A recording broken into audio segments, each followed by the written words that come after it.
정치, 경제, 문화가 고루 발전했던 18세기 조선에서는 전국에 1052개의 시장이 존재했다.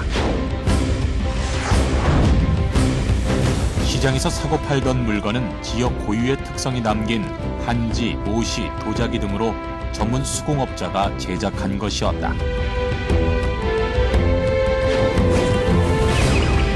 품질 좋은 상품은 국내는 물론 해외까지 거래되었으고 보부상과 개성상인 같은 전문 상인이 등장한다.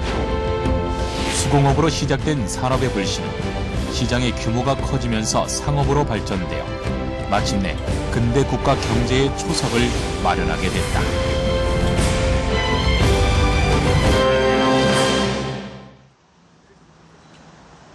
하루 유동인구만 수십만에 달하는 종로거리.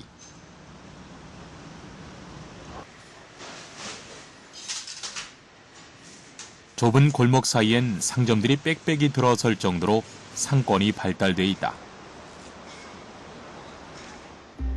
종로 중심가의 한 빌딩에서 우리는 그 아래에 묻혀있는 조선시대의 역사를 만날 수가 있다.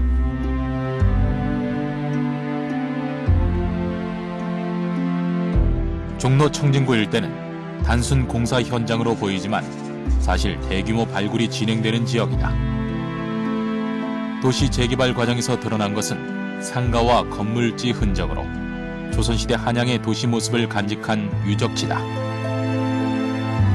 과거 조선인들의 생활의 흔적을 찾을 수 있는 다양한 유물도 발굴되면서 역사의 중요한 사료로 평가받고 있다. 지금 현재 종로가 이제 예전에도 이제 한양 600년대 이제 서울 조선시대에도 이제 길이었거든요. 그래서 그 길이 이제 현재 지금까지도 남아있는 그 지하에 남아있는 거고요.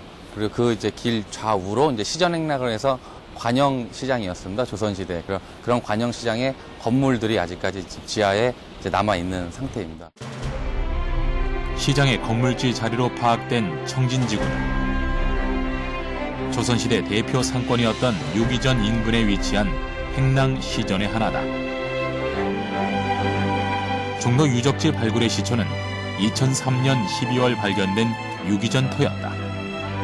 건물 신축도 중 드러난 조선시대의 도로와 배수로, 건물지, 그리고 생활 도자기 유물이 15, 16세기 조선시대 모습을 생생하게 담고 있다. 종로 중심에 존재한 조선 최고의 상권이었던 유기전 형태를 현대식 건물 내부에 복원하여 현재의 시각으로 과거를 살펴볼 수 있다. 유기전이라고 하는 시전은 그 많은 시전 중에서 구격 부담이 가장 많이 구격을 부담하는 6 주비의 시전을 유기전이라고 그래요. 그 대표적인 시전이 그 입전이라고 해서 중국산 비단을 판매하는 시전, 그다음 면포전, 그 무명을 판매하는 것이죠. 무명. 그다음에 면주전, 그 국산 비단을 판매하는 시전. 그다음에 저포전, 모시 판매하는 시전. 그다음에 지전, 종이 판매하는 시전, 그 몇 가지 내어물전 여러 가지. 유기전은 조선시대 국가 수요품을 조달하기 위해 조성한 시장이다. 한성 종로를 중심으로 좌우 대로에 상점을 만들고 상인에게 점포를 대여해 세금을 받았으며 이들 중 경제적 사회적으로 가장 발달된 비단, 무명, 명주, 종이, 모시, 생선의 6종류를 줄여서 유기전으로 부르고 독점적 상업권을 부여하였다. 그래서 이제 종로를 중심으로 해서 형성됐던 어떤 국가 주도의 어떤 상권이죠. 그 반면에 이제 이 수공업자들은 이러한 그 완제품을 제품을 생산하지만 이들은 가장 중요한 게 원료라든지 이러한 그 제품을 만드는 데 필요한 그 재료가 제일 중요하잖아요. 그러니까 이들이 존재하는 데는 그 재료적으로 특화된 지역에서 존재를 하는 거죠. 이거 이제 수공업자들이 존재했던 공간과 바로 이 시장 완제품이 거래된 공간은 크게 분리되어 있었다. 국가 주도의 건 종로에 밀집되어 있었고, 바로 재료적으로 근접하기 쉬운 데는 철산리, 발산리, 각종 사기, 막골, 이런 데는 다 재료가 접근이 쉬운 곳에 그 수공업자들이 존재했던 거죠. 벼로, 유기, 금, 모시, 종이, 화문석, 도자기 등 시장에서 거래되는 품목 대부분은 재료 공수가 용이한 지역에서 생산되는 특산품이었다. 임원 경제지에 따르면 당시 전국에는 1,052개의 정기시장이 존재했을 정도로 상품의 거래가 발전했다. 그 민간 수공업이 성장할 수 있었던 배경 중에 하나가 시장의 발달인데, 임원 경제지 1830년대에 만들어진 임원 경제에 따르면 전국에서 종이가 거래된 시장이 46개소로 나옵니다. 그만큼 종이도 시중에서 이제 살 수 있도록 됐고요. 그 다음에 종이가 또 발전할 수 있었던 소지 중에 하나가 조선 후기에 족보를 간행한다든지 이런 그 문화적인 변화도 나타납니다. 그래서 제지수공업이 발전하게 됩니다. 유교 문화, 선비 문화가 중시되었던 조선시대에는 한지가 생활 필수품이었기 때문에 종이의 거래가 활발했다. 우리의 민족성처럼 강인함과 부드러움이 있는 한지는 매우 가볍고 기름이나 먹물을 잘 빨아들이는 특징이 있어 글을 쓰거나 그림을 그리기에 좋았다.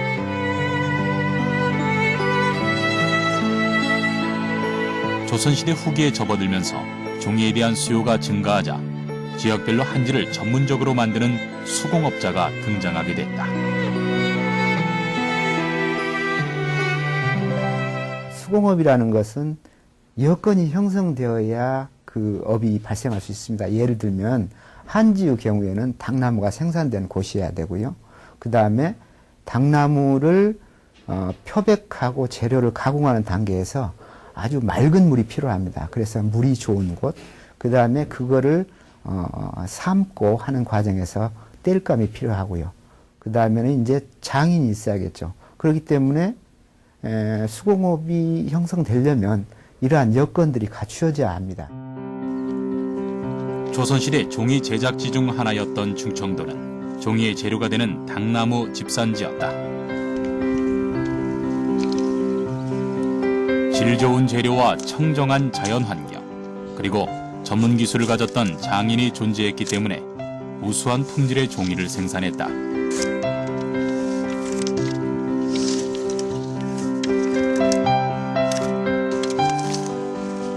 한지의 원료가 되는 당나무는 껍질의 섬유질만 뽑아 종이로 만들었으며 당나무는 잔가지가 없이 곱게 키워서 사용했다.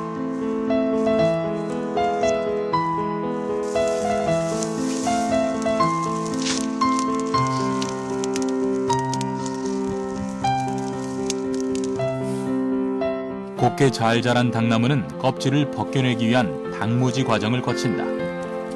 대형 아궁이에 불을 떼서 물을 끓여 그 수증기로 당나무를 찌는 것이다. 솥 안에 넣고 삶는 것이 아닌 솥 위에 틀을 얹고 당나무를 일렬로 쌓아 쪄내야 양질의 당나무 껍질을 얻을 수 있다.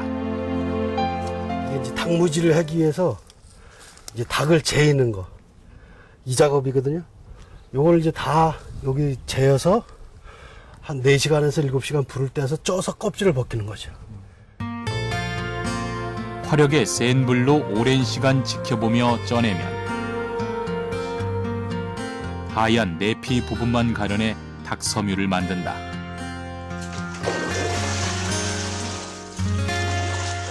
닭섬유에 닭풀 뿌리를 으깨어 짜낸 끈적끈적한 물을 넣고 잘 혼합해 종이물을 만들어 물질을 시작한다.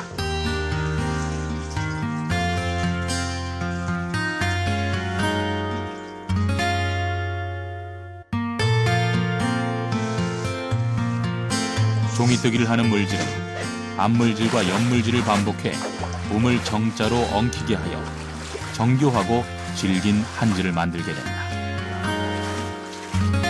그 물질을 그 힘차게 해주고 그래야 종이가 좀 힘있게 강도 있게 나오거든요. 그래서 이 물질에 따라서 종이 강도도 약간씩 차이가 나요. 물질을 하는 횟수와 방향에 따라 두께와 무게가 각기 다른 종이가 탄생한다. 한 장 한 장 장인의 손끝의 감각으로 제작된 종이는 물을 뺀 후 건조하게 된다.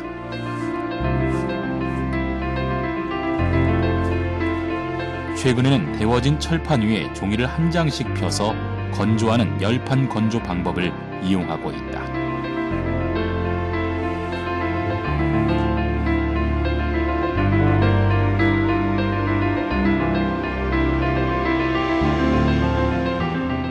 자루질의 정교함, 또 이제 비질하는데 이제 그 종이가 한지가 쫙 펴지고 팽팽하게 이제 이렇게 말려야 되는데, 요것도 이제 숙달 안 되면 좀 이제 쭈그러지고 많이 파지가 나오는 거죠.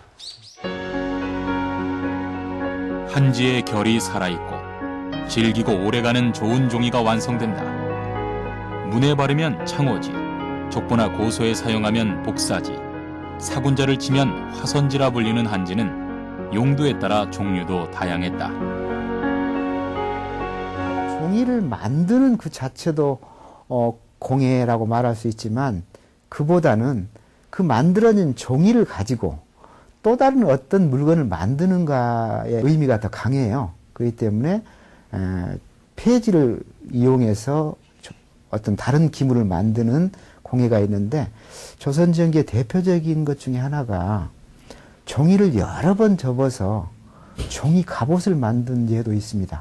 그 다음에 우리가 일상으로 쓰는 장관홍, 장롱에 그 겉에다 종이를 발라서 아름답게 문양을 넣는다든가 색지를 바른다든가 하는 이런 공예도 있었고요. 그 다음에 종이를 가늘게 잘라서 노끈을 만들어서 바구니를 지은다든지 하는 지승 공예도 있습니다. 그래서 종이 공예는 우리 일상생활 속에서 자주 나타납니다. 인고의 과정을 통해 탄생되는 한지는 귀한 물품이었다. 글을 쓰거나 그림을 그렸던 한지는 잘게 찢어 길게 꼬아서 노끈을 만들어 두었다. 한지의 질이 견고했기 때문에 한지 노끈으로 만든 바구니와 가방, 함 등은 유용한 생활용품이었다.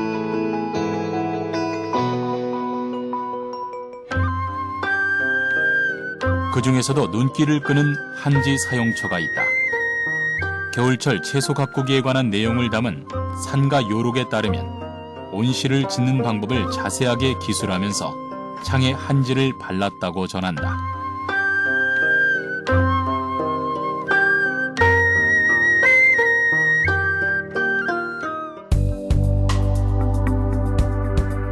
온실을 짓기 위해서는 삼면에 벽을 쌓고 창에 기름 바른 종이를 붙인다. 구들과 흙을 쌓아 내부를 만든 온실은 창의 한지가 따뜻한 햇빛은 받아들이고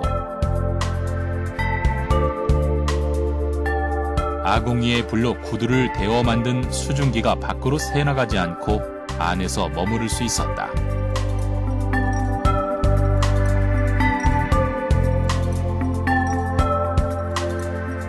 햇살을 통과하고 내부의 공기는 빠져나가지 못하도록 보온의 효과를 지녔던 한지를 온실 건축에 이용했던 것이다.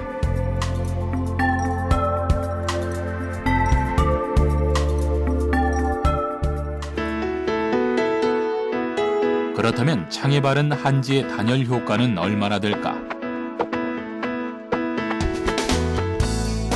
창호지의 보온성을 알아보기 위해 열 통과율로 건축에 사용되는 자재의 단열성을 보여주는 열관류율을 측정했다.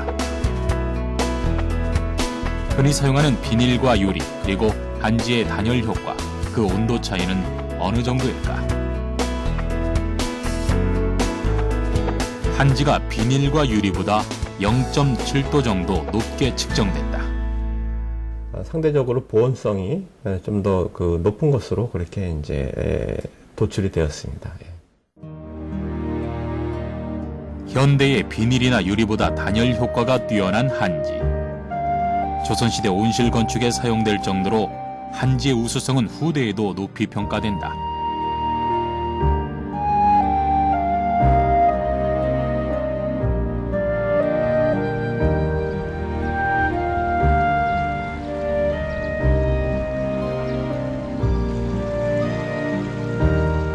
옛부터 한지는 물을 찾아다닌다고 할 정도로 좋은 한지를 만들기 위해서는 물이 중요했다.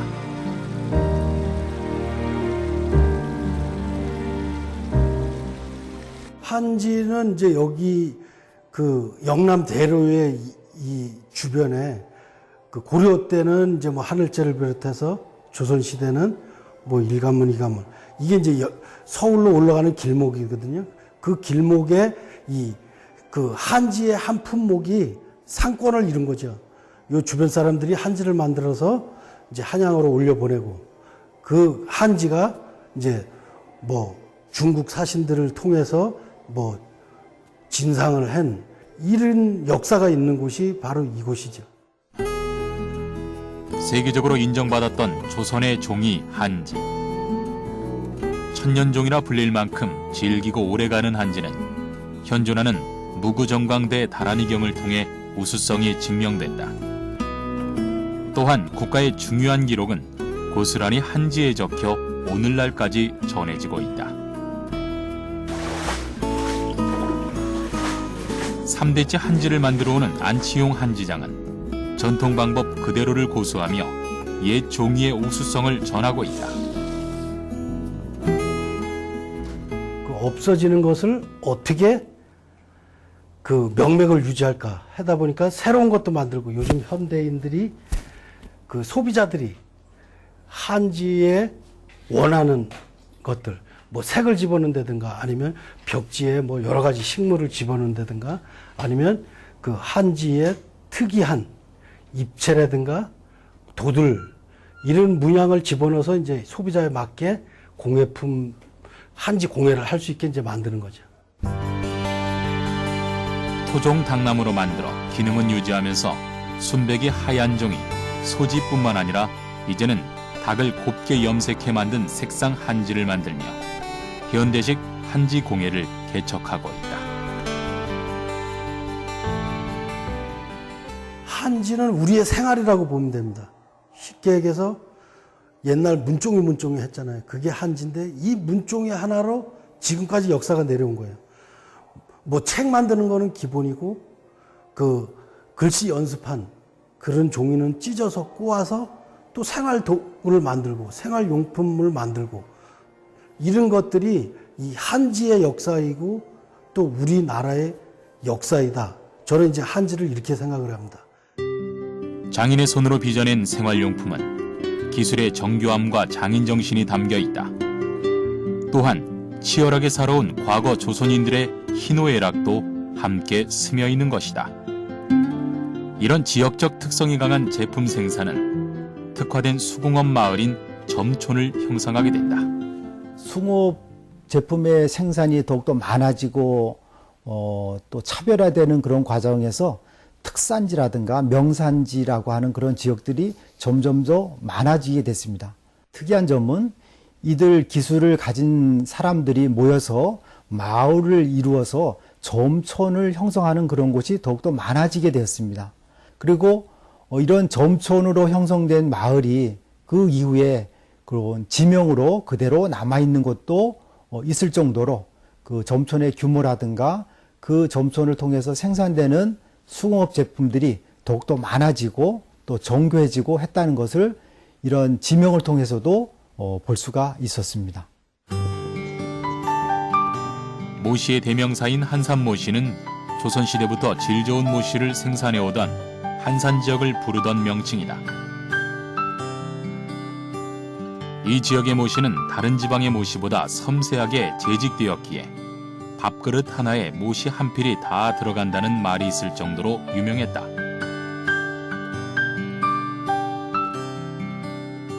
특히 한산 지역에서는 모시풀이 왕성하게 재배되어 껍질을 벗겨내 실을 만들었는데 우수한 재료가 있었기에 특산물 제작이 가능했다.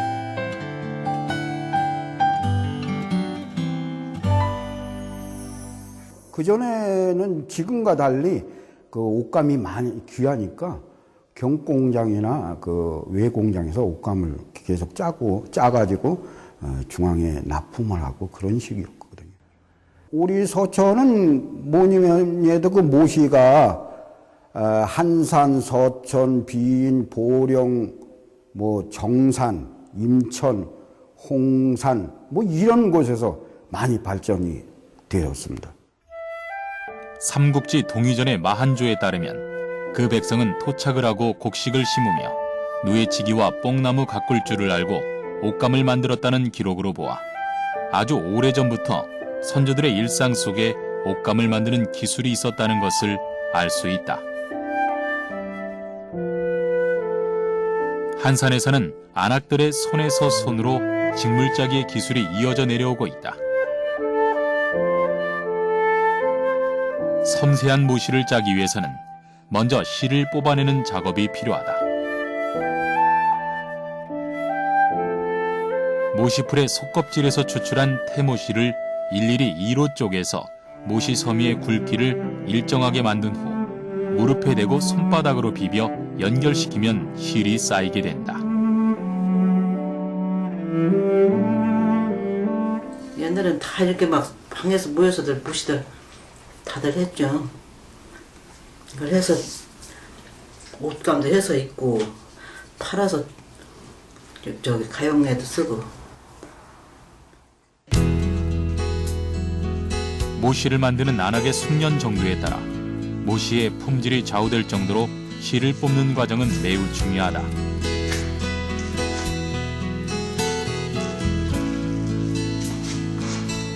모시 날기를 할 때는 걸개의 구멍으로 실을 통과시켜 한 필의 모시를 짤 만큼 맞추어 실이 엉키지 않도록 올수를 맞춘다.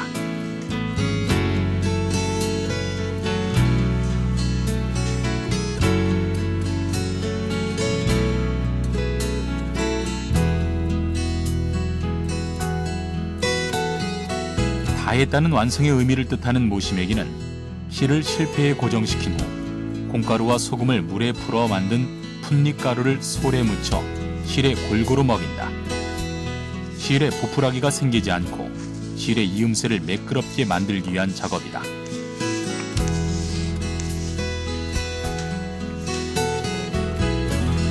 조선시대 여성들의 바깥 출입은 남성들에 비해서 자유롭지 못하고 매우 제한적이었습니다.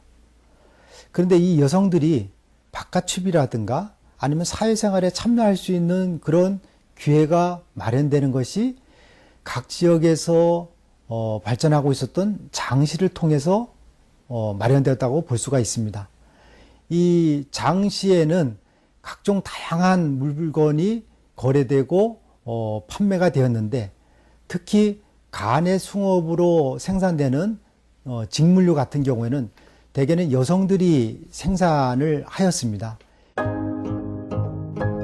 대표적인 간의 수공업으로 꼽히는 직물짜기는 조선시대 풍속화에서도 쉽게 찾아볼 수 있다. 모시를 짜기 위해서는 배틀과 사람이 한 몸이 되어 움직여야 한다. 실을 걸고 작업대를 움직이며 손과 발을 움직여 좌우로 하나의 실을 한 줄씩 쌓아가는 모시짜기는 정교하고 섬세한 작업이면서 인내를 필요로 한다. 정강, 경사, 도토마리, 그리고 이 천 감기는 거, 복, 이 시스템은 굉장히 그 기술의 그 엔티티만 모아가지고 아주 심플하게 만들어지면서 작업이 되었고, 그래 짠 물질이 수천 년 동안 사람들을 보온시켜 왔으니까 자체가 그 경이로운 하는 작품이죠. 배틀은 실을 감아놓은 도투마리, 실을 잡아주는 잉아와 실을 밀어주는 바디, 실패인 북으로 구성된다. 모시를 짜는 방법은 전통적인 방법을 그대로 고수하고 있다. 배틀로 시실과 날실을 교차시키면서 모시가 한 필의 천으로 거듭나게 되는 것이다. 우리 전통 방직 기술은 중요한 문화유산이며 한산 모시짜기 기술 보유자 방현옥 장인에 의해 명맥을 잇고 있다. 사람과 하나가 되어 움직이는 전통 배틀은 600년 동안 변함없이 움직이고 있는 것이다.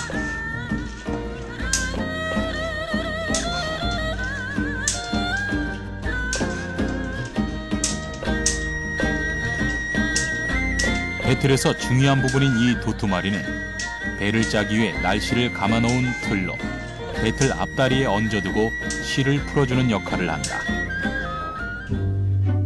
도투마리에는 수백 가닥의 실이 감겨 있어 도투마리가 돌 때마다 필요한 만큼의 실이 풀려나와 천을 짤 수 있다. 모씨의 천은 서로 평행을 이루는 경사와 좌우로 왔다 갔다 하는 위사에 의해 짜여지며 이 결합으로 실이 끊어지지 않게 된다.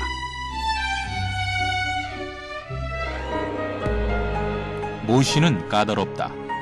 실내가 건조하면 실이 말라 바스러지기 때문에 한 벌의 옷을 짓기 위해서는 수만 번의 직조 과정을 거쳐야만 한다. 배틀에 앉아 전신을 움직이며 3일 동안 작업을 해야 겨우 모씨 한 필을 얻을 수 있을 만큼 모씨는 힘든 노동의 값진 대가이다. 한산에서 자라나는 질 좋은 풀과 힘든 작업도 즐겁게 함께 나누었던 안악들이 만들어낸 한산의 모씨는 그렇게 조선시대 최고의 모씨로 각광받게 된다.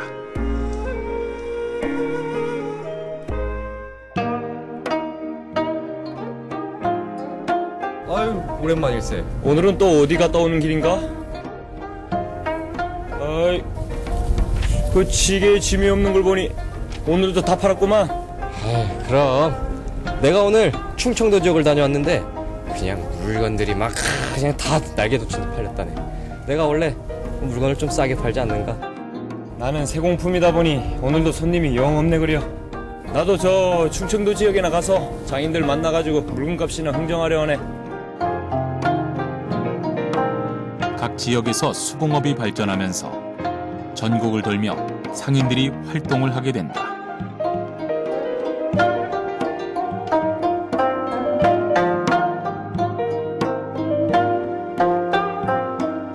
정밀한 세공품을 취급하는 보상과 등짐을 지고 판매하던 부상을 일컬어 보부상이라는 조선시대의 전문 상인이 등장했다.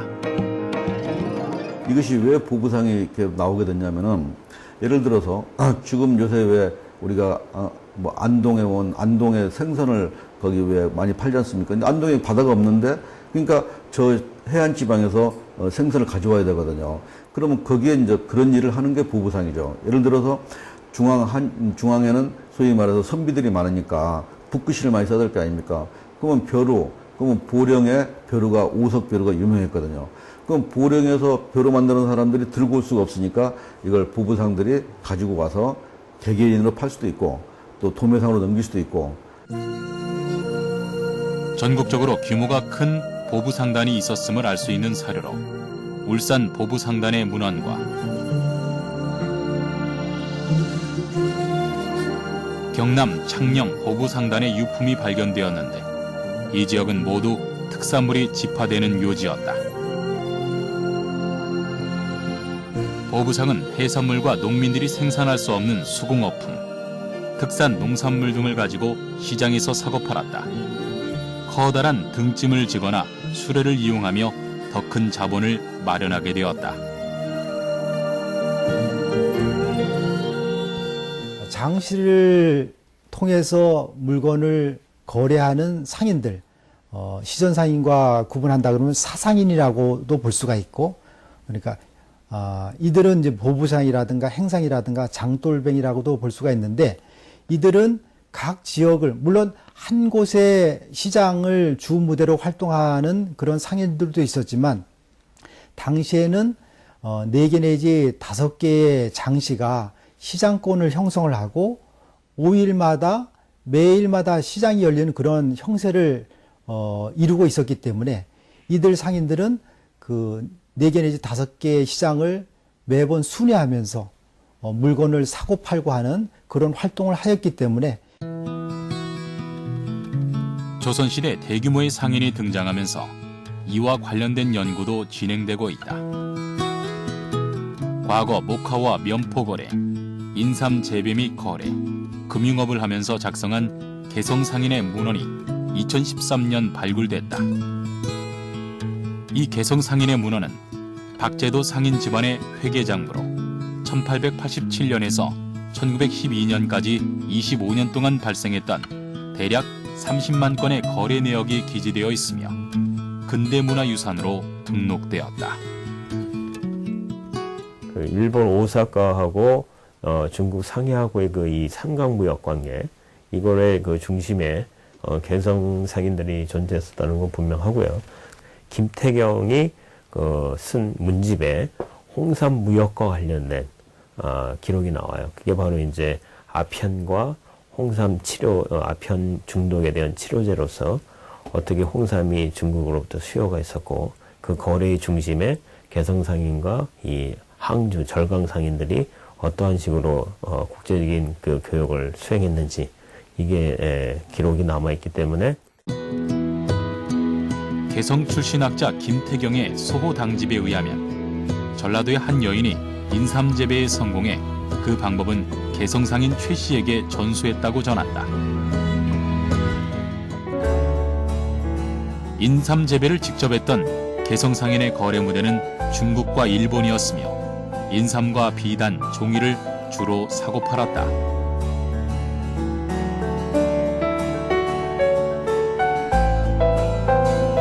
개성상인의 이런 거래 내역은 분계장, 대차 대조표, 손익계산서 같은 현대적인 회계 방식으로 기록돼 있어 사료로서의 가치가 매우 높다.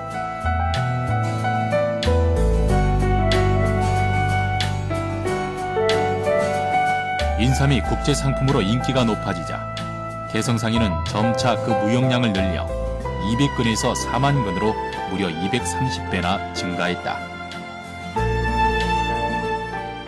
이번 기록의 그 발견으로요, 그 19세기 개성상인들의 그 이 경영 그 능력은 이미 그 전 세계에서 인정하는 그 복식부기 방식을 통해서 그 최종 손익 계산, 기간 손익을 계산했다는 것을 입증했기 때문에. 개성상인은 고려와 조선시대에 개성을 중심으로 국내 상업은 물론 국제 교역을 이끌었다. 개성상인의 합리적인 경영과 수완은 훗날 근대 산업의 뿌리가 됐다.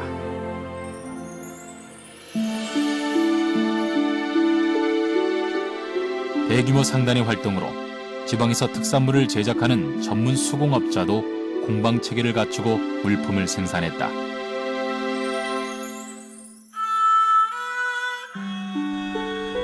그동안 잘 계셨어. 안녕하십니까.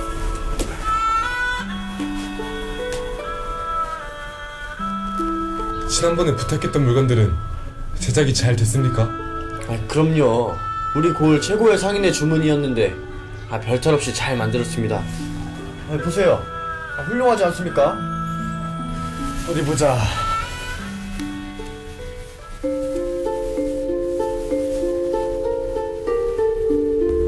이보쇼. 내가 지난번에 주문할 때 돈과 원료를 미리 줬는데 이거 재료를 덜 썼네, 덜 썼어. 아닙니다. 아주 정직하게 우리 장인들이 연날 빵을 사서 만든 겁니다. 보시면 모르시겠습니까?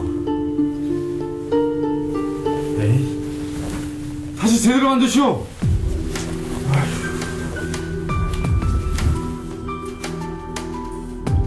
저놈의 상인이 선대제를 하면서 배짱을 튕기니 아무래도 내가 직접 판매를 해야겠어.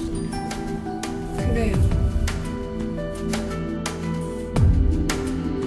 제품에 대한 상인들의 횡포가 늘어나면서 이에 불만을 품은 수공업자들은 독자적으로 물품을 판매하기 시작했다.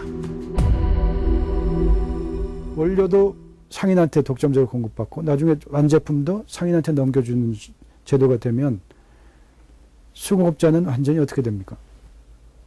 상인한테 종속되는 거죠.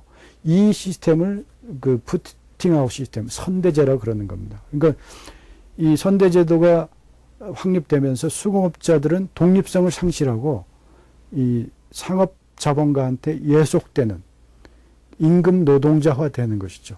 그 당시 이제 너무 민폐가 심했는데 예를 들어서 이런 겁니다. 쥐요즘 말하는 독과점 품목이에요.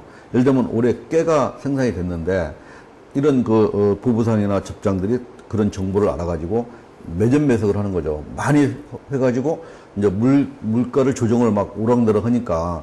근데 나중에 이러면 시대가 흘러가다 보니까 경제가 우선이거든요, 이게. 그래서 이거 안 되겠다 해서 폐지시키기 시작한 거예요. 매점매석을 통한 독과점을 일삼는 상인들의 횡포를 막기 위해 정조는 최재공을 불러 개혁 방안을 논의한다.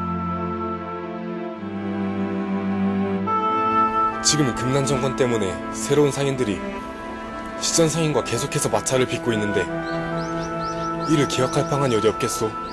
세상이 변화하고 있습니다.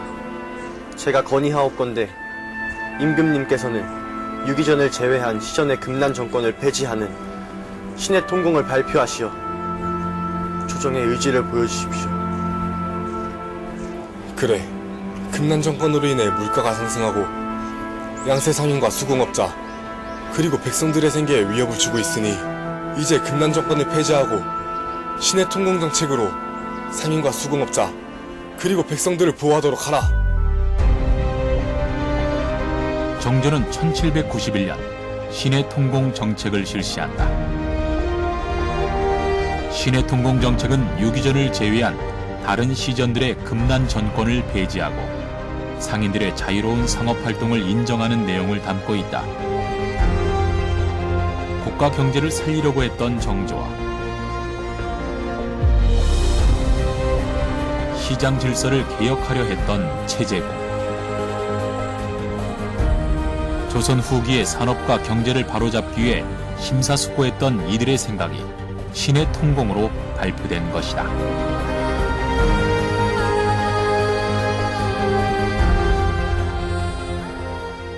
정조대에 오게 되면은 신의 통공이라고 하는 통공 발매 정책을 실시를 하게 됩니다. 이것은 당시에 시전 상인들이 갖고 있었던 독점적인 그런 상업 행위를 일반 소생산자, 소상인들에게도 자유롭게 판매하고 또 거래할 수 있는 그런 정책으로 변화하게 됩니다. 이러한 현상은 일반 민중들을 포함을 해서 시장 경제가 더욱더 활성화되고 수공업 제품이라든가 이런 것들의 생산이라든가 거래가 활성화되는 중요한 요소로 작용을 하게 됩니다. 중인계급 출신의 오교일은 가난한 집안의 평범한 인물이었다. 오교일은 아버지 오창렬의 영향을 받아 일찍부터 시문, 의학, 바둑, 서화를 배우며 잡학 지식까지 두루 섭렵했다.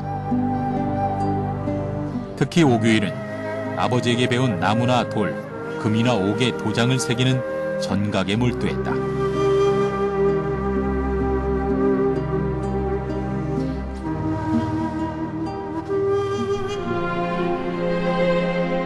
그러나 아버지를 여의고 오교일은 한동안 전각을 등진 채 살아간다.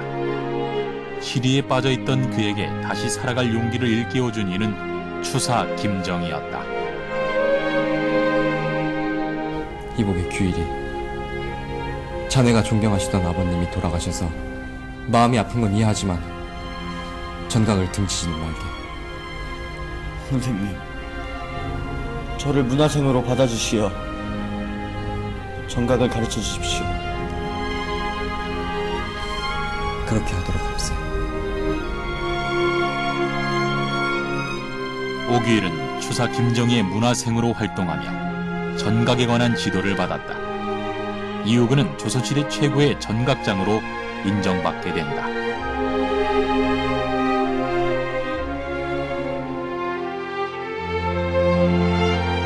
독보적인 경지에 오른 명장과 명인들의 이야기는 조선시대의 수공업이 굉장히 발전했음을 뒷받침해준다.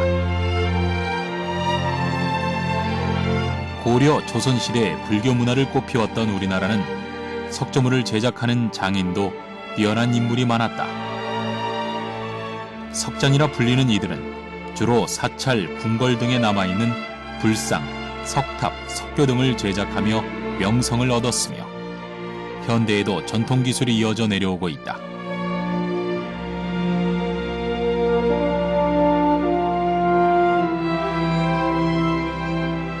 딱딱한 돌에 생명을 불어넣는 석공예는 먼저 석장이 커다란 바위에 먹으로 밑그림을 그려넣는다.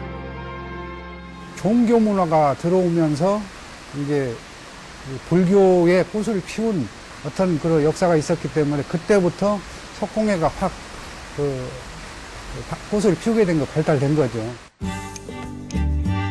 석장은 망치, 정 등 수공구를 사용하여 전통 기법인 정다듬질로 조각을 해왔다. 일일이 다듬어 불상의 온화한 표정을 나타내고 무거운 돌을 짜맞추어 석탑의 아름다운 자태를 탄생시키는 것이다. 삼국시대부터 오늘에 이르기까지 다채로운 석조 문화재가 전해지고 있는 것으로 보아 우리나라의 석조물 제작 기술은 이미 높은 수준이었음을 알 수 있다. 오랫동안 돌을 다루니까 돌이 그냥 좋고 다시 태어나도 돌, 참 돌이야말로 진짜 좋은 직업이다. 그래서 많은 사람들한테 처음 다루기, 접하기가 힘들지만 한번 다뤄놓으면은 거기에 대한 매력이 있기 때문에 쉽게 놓을 수가 없고 할 수밖에 없어요. 수준 높은 한국의 수공예품은 1893년 시카고에서 열린 만국 박람회에 참가해 세계적으로 인정받기도 한다. 1893년도에 그 미국의 시카고에서 세계 엑스포를 할 때 고종 황제가 나라가 망해가는데도 거기다 우리 항공관을 만들었거든요. 그때는 배로 운반했으니까 얼마나 힘들었겠어요. 그리고 1900년도는 파리 박람회, 거기에 나간 것이 전부 수공예예요. 1893년도에 시카고 나간 거나 1900년도에 파리 만국 박람회나 1902년도에 베트남의 하노이 국제 박람회에 나간 것들이 거의 수공예품이고 복식이고 이런 거였거든요.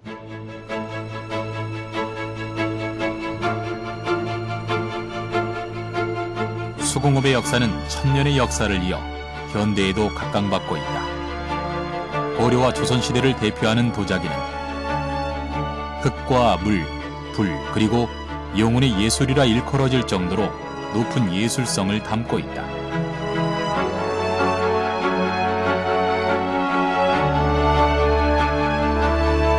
독창적인 우리의 도자기는 소박한 모양과 맑은 빛깔이 특징이다.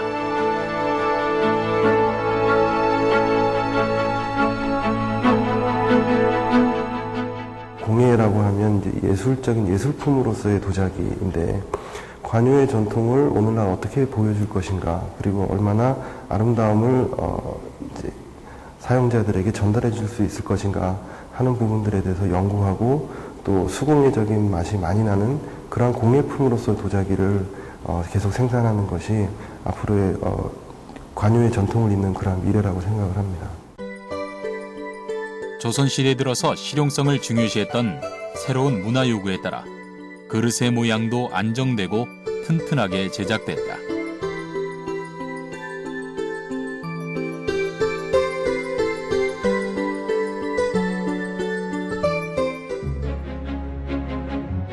사대부 성리학자의 사상체계와 이념을 담았던 분청사기 역사도 지리한 세월을 지나 새롭게 탄생했다. 그릇에 백토를 입혀 분장시켰다는 뜻의 분청사기.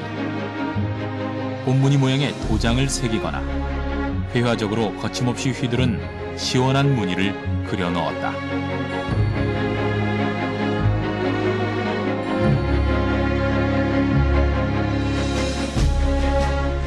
우수한 도자기를 만들 수 있는 원료인 질 좋은 흙을 쉽게 구할 수 있었던 경기도 광주에는 국가에서 관리하던 가마터가 있을 정도로 조선시대의 도자기 생산이 활발했던 지역이다. 경기도 무형문화재인 박상진 사기장도 그 기법을 전수받아 전통을 계승하고 있다. 실질적으로 많은 그 조선민들이 쓸 수 있는 이제 그릇들을 만들게 된 거죠. 이제 그거를 이제 하기 위해서 이제 조선시대 때 경기도 강주 분원에 분원지라는 걸 만들었지 않습니까? 그래서 그 분원지에서 모든 관리를 했죠. 그래서 쓰기도 하고 보기도 하고 그래서 어느 사람들인지 쉽게 접할 수 있는 그릇을 많이 생산해야 되겠다 해서 도자기가 많이 이제 탄생을 하게 됐죠.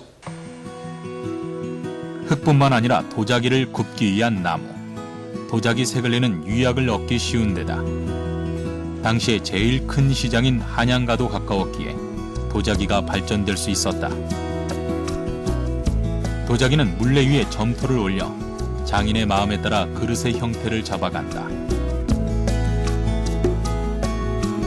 성형이 끝난 도자기는 겉면에 조각을 하기 위해서 적당한 상태로 건조를 시키게 된다.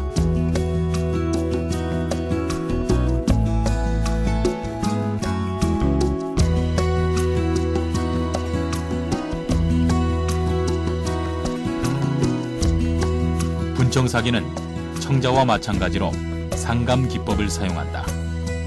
상감 기법은 그릇 표면의 음각으로 여러 무늬를 파내는 것으로 물고기나 풀포기처럼 일상적이고 민간적인 것을 새겼다.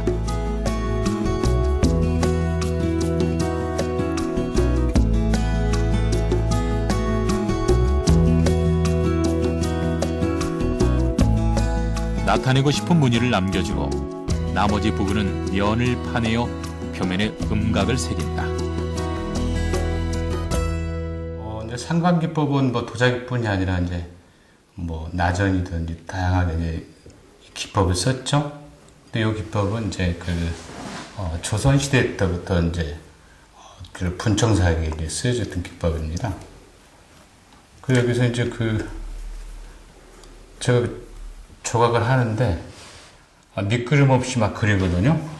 근데 생각 없이 그리는 게 아니라 이미 밑그림은 머릿속에 다 들어가 있죠. 손은 머리의 조정에 따라서 이제 움직이고 있죠. 도자기에 분장을 하듯 백토를 바른다. 깎이고 파여진 부분을 백토가 메꾸면서 독창적인 분청사기의 매력이 드러나게 된다. 백토를 바른 도자기가 잘 마른 후 무늬로 나타날 부분을 칼로 긁어낸다. 옛날 도예가들이 가지고 있던 비법들을 재현하며 옛 모습으로 만드는 것이다. 요란한 모양이나 화려한 색깔을 표현하기보다는 소박한 자연의 색과 대범한 모양이 도자기의 아름다움을 돋보이게 한다.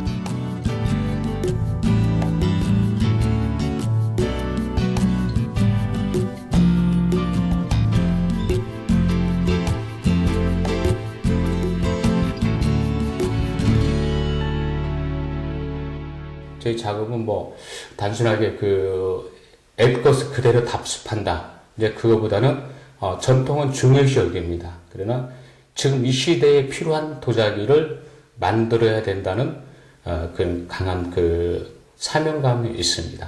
뭐 이제 옛날에 만들어진 도자기는 그 시대에 맞는 도자기를 만들었다고 봅니다. 그러면 그렇다면은 저 역시도 전통을 개성받은 사람 중 한 사람이지만은 이제는 그 전통 개성을 통해서 이 시대에 맞는 도자기, 이 시대에 어울릴 수 있는, 같이 공감할 수 있는 그런 도자기를 만들어야 된다고 생각을 합니다.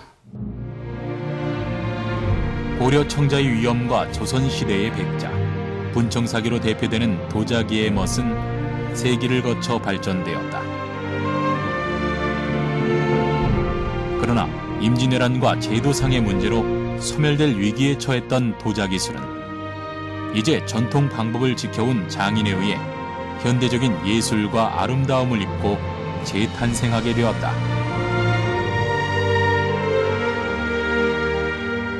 근데 우리가 꼭 이거 전통공예다, 이거 문화재가 만들기 좋다 이것만 하지 말고 진짜 국민들이 필요한 어떤 실생활에 쓸 수 있고 이것이 누구든지 좋아할 수 있는, 또는 이걸 사두면은 정말 먼 훗날 하나의 유산이 되고 보물이 된다.